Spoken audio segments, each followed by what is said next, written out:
Diamondvale. Shattered Memories. By Eric Hua. Chapter 6.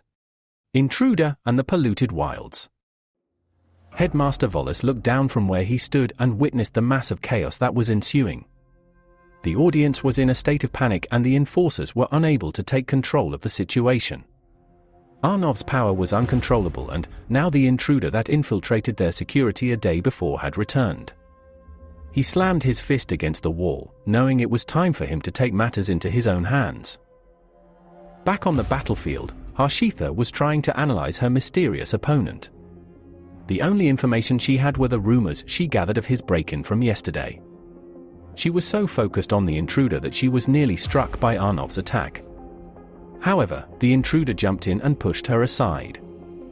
Harshitha reached for her geode stone, but there was nothing there. She looked back at the intruder to find that he was holding it.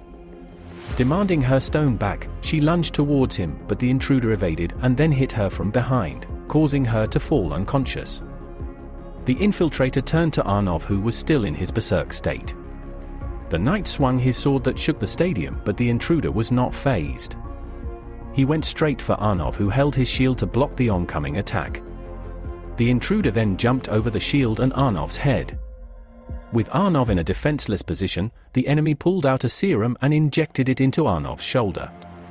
The serum caused Arnov's powers to dissipate and he was left lying on the ground. In mere minutes, one intruder made short work of a high diamond student and a top emerald student.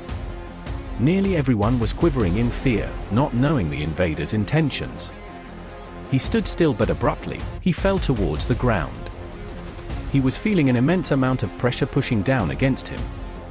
Volis had appeared and he had subdued the invader.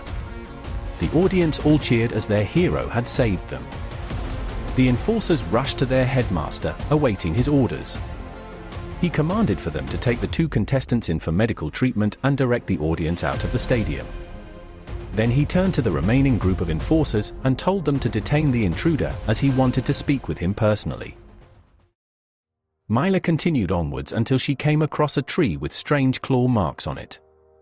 Whatever made those were not from a creature Myla was familiar with. She studied them further, but she suddenly felt something grab her shoulder. She was about to kick whatever it was, but she stopped when she saw that it was Amrita. Myla began yelling at the girl as it was unsafe. Amrita argued that she had survived once before, so Myla didn't have to worry. Their argument continued and their voices traveled further into the woods and something lurking within heard them. Interrupting their dispute was a wailing sound that Amrita recognized. A shadow leaped into the air and landed a few meters away from them. As it stepped closer to the light, both Amrita and Myla could see a glimpse of what the creature looked like. When Amrita's eyes saw the beast, she confirmed that it was the same creature that took CC. The beast had its sights set on Myla, but Amrita began waving her lantern and calling the creature names. Immediately the beast diverted its effort to chase after Amrita. That gave Myla time to figure out how to stop the creature, but she had to do it before Amrita was in danger.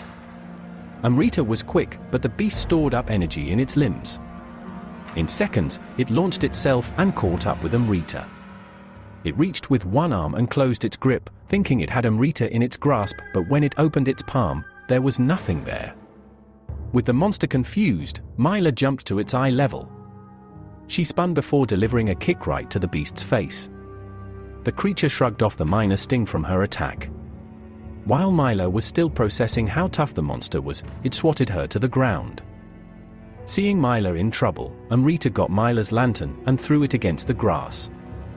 That ignited a fire that spread and caused a bit of discomfort for the monster. They saw this as their chance to escape, but appearing out of nowhere was another geode-stone creature.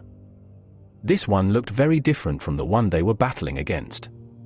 As it stared down the two humans, it dropped a pair of glasses that belonged to CC. Amrita was furious and was about to recklessly charge at her enemy, but Myla held her back. The new creature released shards of crystals from her hair, targeting Amrita. She closed her eyes and braced for the attack, but Myla stood in front of her, taking all the sharp geode stones to her body. Myla stood still for a moment before collapsing. Amrita caught her and apologized for everything that had happened. Myla didn't blame Amrita for anything, All she asked Amrita to do was run away. The effects of the shards were beginning to take effect. Myla's body was beginning to feel numb and her eyelids were growing heavy.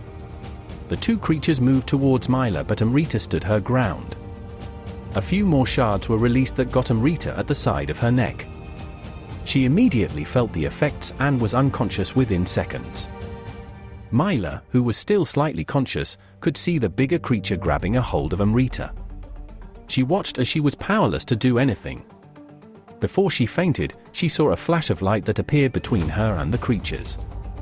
Myla's vision wasn't clear, but what she thought she saw was a cyborg. The two creatures attempt to attack the cyborg, but he held out his arm, which transformed into a cannon. Out of it, a sound wave was unleashed that deterred the creatures from pursuing them. That was the last thing she saw before her eyes closed.